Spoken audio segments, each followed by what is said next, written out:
the honorable educator, my beloved friends and family who are watching me in this video, and also to all the amazing participants and audiences here. Assalamualaikum warahmatullahi wabarakatuh.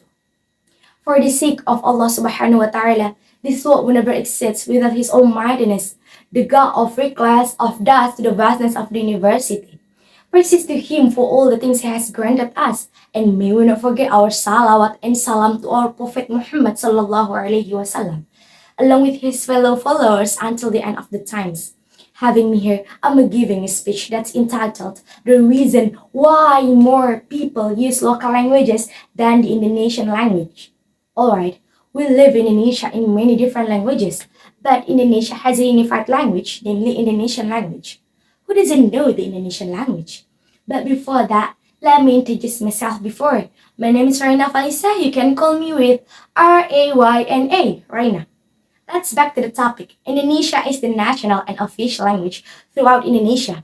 It is the official language taught in schools and used for distribution on electronic and digital media. Before further, let me ask you guys before, where did the Indonesian language come from? Indonesia is growing and developing from Malay that has since ancient times been used as a lingua franca. Not only off the Nusantara Islands, but also throughout Southeast Asia. Indonesia officially on 28 October 1928 coincided with the day of the birth of the young moon. The Indonesian language of daily life is a means of communication and information which we use every day as a tool for interacting with others. The role of Indonesia in everyday life is also immense. As I said before, that Indonesia is the united language or can be interpreted a uniting language. Why? Because the majority of Indonesian people know Indonesian language. Even though many in Indonesia use different tribal languages, but Indonesia remains the main language. It is written on the text of the wall of youth that sound like, we are son and daughter of Indonesia, put a high value on the language of unity in the nation language. Or in Indonesian, we also say that, kami putra dan putri Indonesia menjunjung tinggi bahasa persatuan, bahasa Indonesia. It is obvious, right, that Indonesian plays a pivotal role in our lives as the language of the day. Well, but why there are a lot of Indonesian use regional languages than the official language of Indonesia?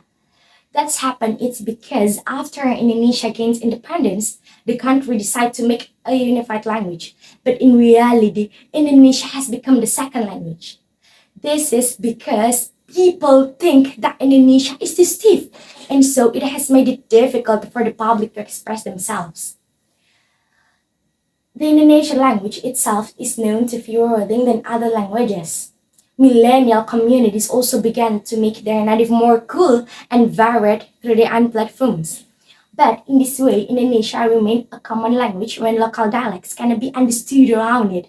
Though it must be consulted with local dialects, Indonesia is a proof of the implanting of a slogan called Bhinneka Tunggal Ika as the most real in the country. Well, when we are with peers, it is frequently said in Indonesia sentence that is mixed up with a foreign language. This is maybe because of such factors as the environment, the viewing media, or even one of the ways can become familiar with the foreign language being studied. However, as Indonesian citizens, it is imperative that we maintain the language and the culture of this country. So let me give you some tips regarding our official language. First of all, get used to our language. Secondly, improving vocabulary. The third, discussion with friends, family, or relatives use raw language. Well, speaking Indonesia is something we cannot separate as a part of the country. It's just that the environment we are walking in will affect each other's speaking styles. However, there's no reason for us not to preserve Indonesia as a national uniting language. By taking that small step, you have contributed to keeping our language intact. Besides, do you know guys some interesting facts about Indonesia? Okay, I guess some of you haven't figured this out yet. So, I will tell you that Indonesian language is the second official language of Vietnam since 2007, and it became a language the Cambodian army should learn. Then you know guys, Indonesia also has a unique spelling of numbers. That is each number with the same prefix letters, it will be 10 if you add it. For example, number 1 and number 9 has the same phone letters in Indonesia, which is the S when we add up to the 10. As well as the number 4 and number 6 has the same phone letters in Indonesia, which is the E when we add up to the 10. Indonesian is so interesting, isn't it? Well, I think that's enough for my speech today. The conclusion we can take is that Indonesia consists of different tribes, regions, and ethnicities will unite when use Republic language of Indonesia. I will close this speech by saying, without learning our own language, no one will know the nation. Finally, ladies and gentlemen, that's all for my speech today. Thank you so much for your nice attention and wassalamualaikum warahmatullahi wabarakatuh. See you on the top.